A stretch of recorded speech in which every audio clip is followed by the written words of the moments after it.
من يهده الله فلا مضل له ومن يضلل فلا هادي له أشهد أن لا إله إلا الله وأشهد أن محمدا عبده ورسوله اللهم صل وسلم على سيدنا وحبيبنا ومولانا محمد وعلى آله ومن تبعه بإحسان إلى يوم الدين أما بعد وقال الله سبحانه وتعالى في القرآن العظيم وهو أصدق القائلين أعوذ بالله من الشيطان الرجيم بسم الله الرحمن الرحيم يا أيها الذين آمنوا اتقوا الله حق تقاته ولا تموتن إلا وأنتم مسلمون وقال أيضا واعتصموا بحبل الله جميعا ولا تفرقوا واذكروا نعمة الله عليكم إذ كنتم أعداء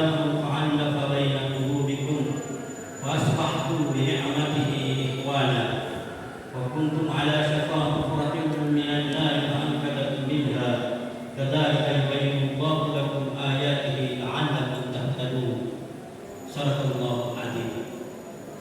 Bapak-bapak jemaah Jumat rahimakumullah, kembali kita memanjatkan puji syukur kita kehadirat Allah Subhanahu wa taala. Oleh karena rahmat hidayah serta taufik-Nya, sehingga kita kembali berkumpul di tempat yang barakah ini dalam rangka melaksanakan kewajiban kita selaku seorang muslim berupa salat Jumat secara berjamaah. Salawat serta salam tak lupa kita kirimkan kepada baginda Rasulullah Nabi Muhammad sallallahu alaihi wasallam, Nabi yang insya Allah senantiasa menjadi panutan, menjadi suri teladan kita di dalam melaksanakan segala aktivitas keseharian kita. Selanjutnya selaku khatib, tak usah-usahnya mengingatkan bapak-bapak hadirin sekalian, termasuk diri pribadi, untuk tetap bertakwa kepada Allah Subhanahu wa taala kapan, di mana, dan dalam kondisi apapun diri kita. Jamaah Jumat rahimakumullah, bulan ini ada tanggal atau satu momen yang akan diperingati oleh bangsa kita, bangsa Indonesia, khususnya kita umat Islam, yaitu tentang Hari Santri tanggal 22 Oktober 2023. Kenapa ditetapkan tanggal 22 Oktober sebagai Hari Santri? Oleh karena pada tanggal 22 Oktober itulah Hadratus Syekh Kiai Hasyim Asy'ari mengeluarkan fatwa atau resolusi jihad bahwa membela tanah air bahagian dari iman atau kewajiban seluruh umat Islam untuk mempertahankan tanah air kita dari penjajahan. Sebelumnya Panglima Besar Jenderal Sudirman mengutus seseorang untuk menghadap Kiai Hasyim Asy'ari untuk meminta fatwa bagaimana sebenarnya membela negara yang notabene Indonesia ini bukan negara Islam, sementara dimasuki oleh para penjajah yang pada waktu itu Belanda kembali ingin menjaga bangsa kita setelah adanya proklamasi. Sehingga pada tanggal 20 Oktober itulah Kiai Hasyim Asy'ari mengeluarkan resolusi jihad bahwa membela tanah air itu adalah bahagian dari iman, atau hubbul watan minal iman. Membela tanah air itu adalah bahagian dari iman. Kewajiban bagi seluruh umat Islam untuk melakukan pembelaan tanah air kita dari para penjajah. Jamaah Jumat rahimakumullah, untuk apa sebenarnya diperingati Hari Santri? Oleh karena yang pertama, mengingat jasa para pahlawan, khususnya para santri, para kiai yang pada waktu itu memimpin langsung perjuangan dalam membela tanah air kita. Dan meletusnya perang 10 November, ya, perang Surabaya yang dipimpin oleh santri merupakan respon atau hasil daripada fatwa Kiai Hasyim Asy'ari untuk membela tanah air. Dan pecahnya 10 November itu menyebabkan lagi seorang tokoh panglima daripada penjara itu meninggal dunia. Jamaah Jumat rahimahullah. Kemudian yang kedua, mungkin ada yang bertanya, untuk apa lagi kita peringati? Sekarang kan tidak ada perang. Yang pertama mungkin adalah sekarang adalah tahun politik, pemilihan presiden dan wakil presiden.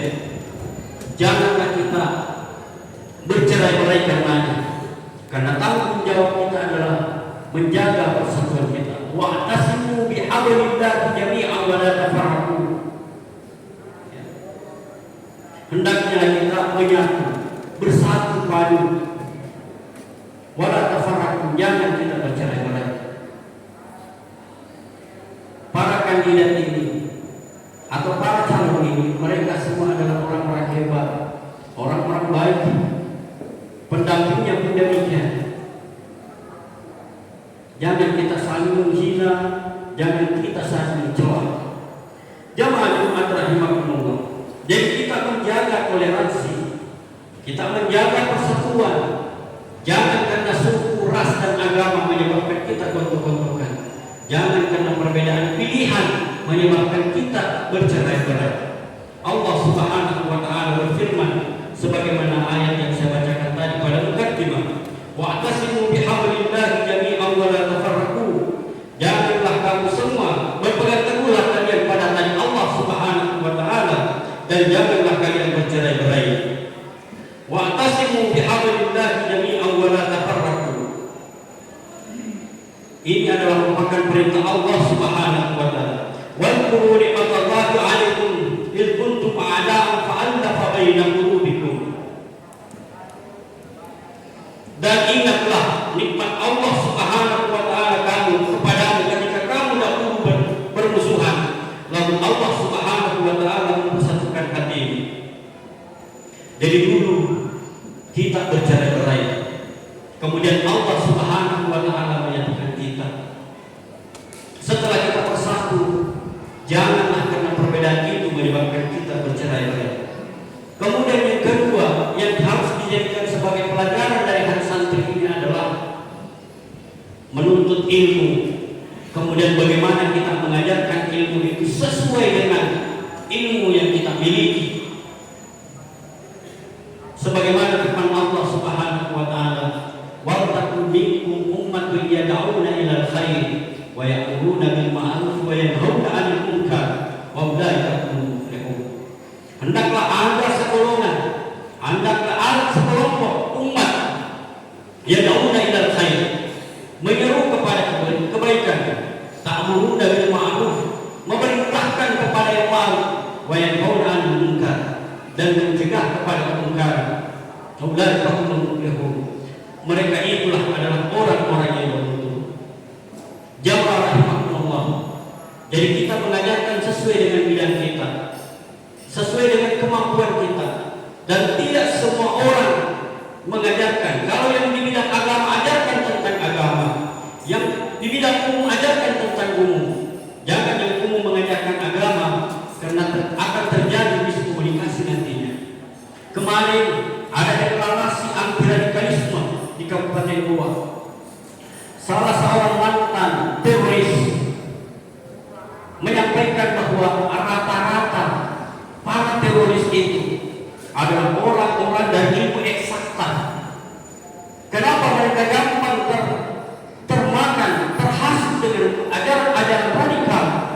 Oleh karena jiwanya kosong, rasionya yang terisi, sehingga ketika dimasuki pemikiran-pemikiran radikal atas nama agama, mereka bisa terbawa arus. Jamaah rahimahumullah. Sampai ada yang bertanya, apakah memang ada di dalam ajaran Islam yang arahnya ke situ? ketika orang tidak bisa memahami Al-Quran atau bukan pakatnya mengajarkan Al-Quran, maka orang bisa tersesat. Di mana salah satu ayat yang bila disalah tafsirkan bisa mengarah kepada ajaran radikal, ya. Salah satu di antaranya adalah wa man lam yahkum bima anzalallah fa ulaika humul kafirun. Barang siapa yang berhukum bukan berdasarkan dengan hukum Allah, maka dia adalah orang-orang kafir. Sehingga mereka membandingkan antara undang-undang dasar dan Pancasila dengan Al-Quran. Katanya Al-Quran itu adalah dari Allah Subhanahu wa Ta'ala, adalah hukum dari Allah Subhanahu wa Ta'ala, langsung dari Allah Subhanahu wa Ta'ala. Sementara Pancasila, undang-undang itu adalah buatan manusia. Sehingga dibentukkanlah yang mana kau pilih, hukum dari Allah atau hukum dari manusia. Bagi orang yang tidak memahami ilmunya, pasti dia mengatakan saya pegang hukum Allah, pegang dari ciptaan manusia ditinggalkan.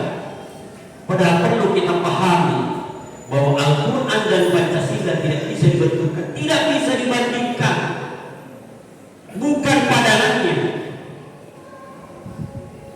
bukan padanannya. Kemudian bagaimana dengan Pancasila sebagai dasar negara kita? Pancasila adalah dasar negara kita dan memang buatan manusia, susunan manusia, tapi yang menyusun isi bukan orang biasa. Dan mereka juga mengambil intisari dari ajaran-ajaran agama. Jamaah rahimakumullah. Sehingga orang yang tidak memahami ini langsung mengkafirkan. Kemudian masuklah ayat-ayat yang lain untuk tetap membunuh bahwa orang kafir itu wajib dibunuh. Siapapun orangnya dan semua orang Indonesia menurut pemahaman mereka yang mengikuti Pancasila, asas tunggal adalah orang-orang kafir, termasuk kita semua. Sehingga halal darahnya. Pertanyaannya, apakah ada pada masa Nabi atau pada masa sahabat aliran-aliran radikal seperti ini? Jawabannya ada. Aliran apa namanya? Namanya adalah Khawarij. Kenapa muncul Khawarij? Ketika terjadi konflik antara pemerintahan yang sah atau khalifah yang sah antara Ali bin Abi Thalib dan Muawiyah, di mana Muawiyah menuntut kepada Ali bin Abi Thalib siapa pembunuh Utsman bin Affan. Akan tetapi karena ekspansi Islam, Ali bin Abi Thalib disibukkan dengan ini, sehingga terjadilah pemberontakan Muawiyah. Terjadilah perang saudara yang disebut perang Siffin. Ketika terjadi perang Siffin, kemudian diadakan arbitrase atau tahkim, atau perundingan. Dari hasil perundingan ini, ada sekelompok yang merasa tidak puas, sehingga keluar dari barisan Ali bin Abi Thalib atau khalifah yang sah, kemudian mengeluarkan fatwa sendiri. Ya. Apa fatwanya? Itu tadi, wa man lam yahkum bima anzalallah fa ulaika humul kafirun. Bahwa arbitrase itu adalah keputusan manusia, bukan keputusan Allah, sehingga yang mengikuti arbitrase itu adalah kafir. Dan termasuklah yang dikafirkan itu adalah Ali bin Abi Thalib, Muawiyah bin Abi Sufyan, Abu Musa al-Ash'ari sebagai perwakilan dari Khalifah Ali bin Abi Thalib. Ya. Coba bayangkan setingkat sahabat Ali bin Abi Thalib. Siapa Ali bin Abi Thalib? Di samping dia adalah Khulafaur Rasyidin yang keempat, juga adalah menantunya Nabi sallallahu alaihi wasallam, juga sepupu sekalinya Nabi sallallahu alaihi wasallam dikafirkan. Dan fatwanya Khawarij ini adalah halal darahnya, wajib dibunuh. Jamaah Jumat rahimakumullah. Apakah sekarang masih ada? Masih ada yang seperti itu, yang menghalalkan darah saudaranya, yang membolehkan membunuh saudaranya sepanjang tidak sepaham. Bahkan yang paling ekstrim adalah orang tuanya pun ketika tidak mengikuti aliran jihadis tanda kutip pun dikafirkan. Kalau dia tidak mampu membunuh orang tuanya karena tidak sejarah, maka dia membayar temannya untuk membunuh orang tuanya. Naudzubillah, naudzubillah. Jamaah Jumat rahimakumullah. Dan ini juga selaras dengan apa yang disampaikan oleh mantan teroris kemarin,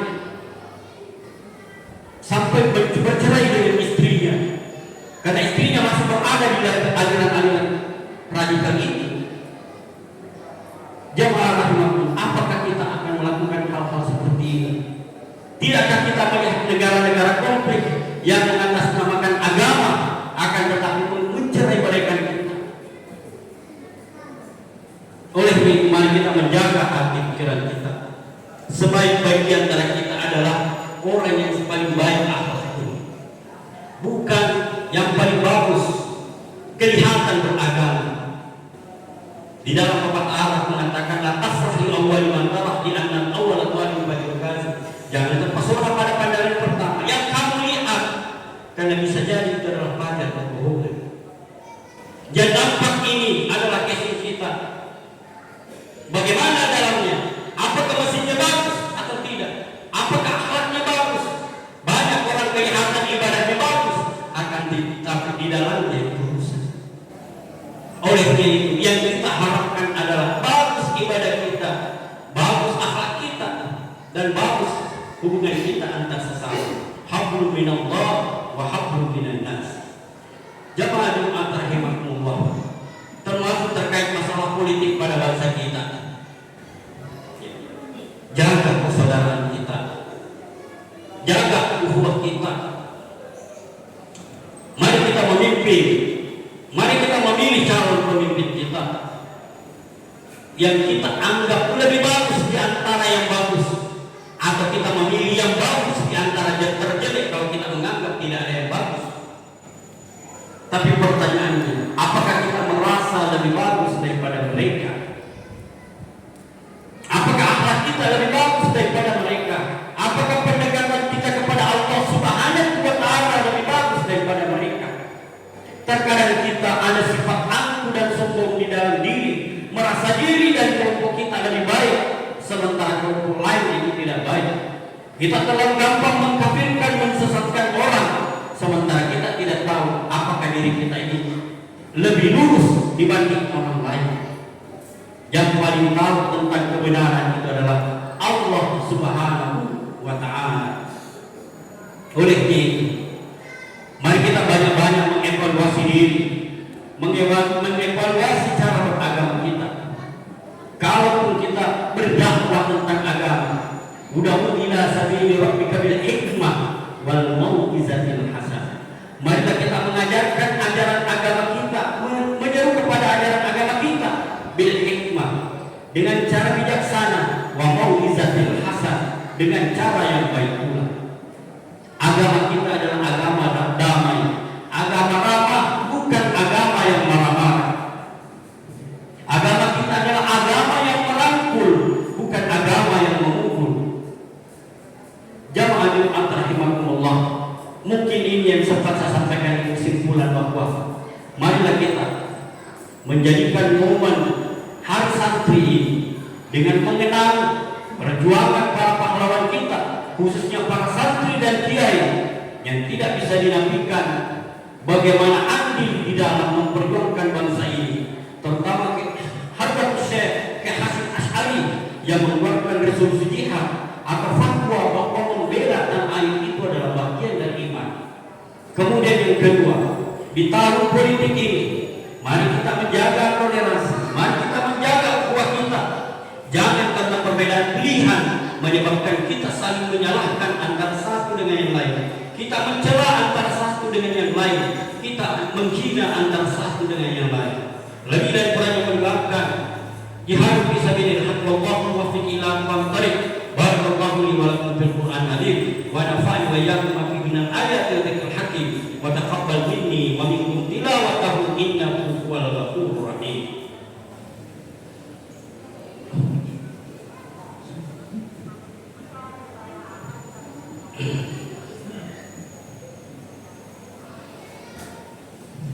Alhamdulillah, alhamdulillah hamdan katsiran, asyhadu an la ilaha illallah wa asyhadu anna Muhammadan abduhu wa rasuluh. Allahumma shalli wa sallim ala sayyidina wa habibina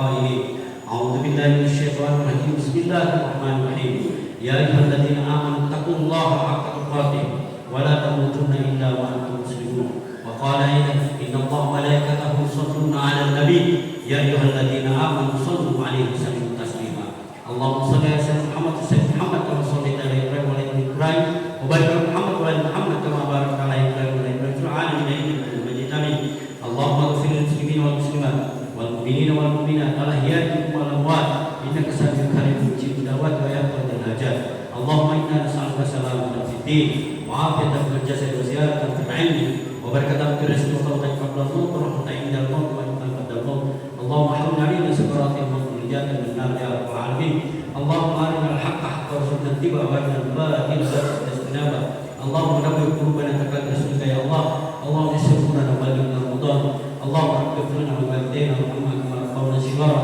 اللهم ربنا آتنا في الدنيا حسنة وفي الآخرة حسنة وقنا عذاب النار عباد الله إن الله يأمر بالعدل والإحسان وإيتاء ذي القربى وينهى عن الفحشاء والمنكر والبغي يعظكم لعلكم تذكرون ولذكر الله أكبر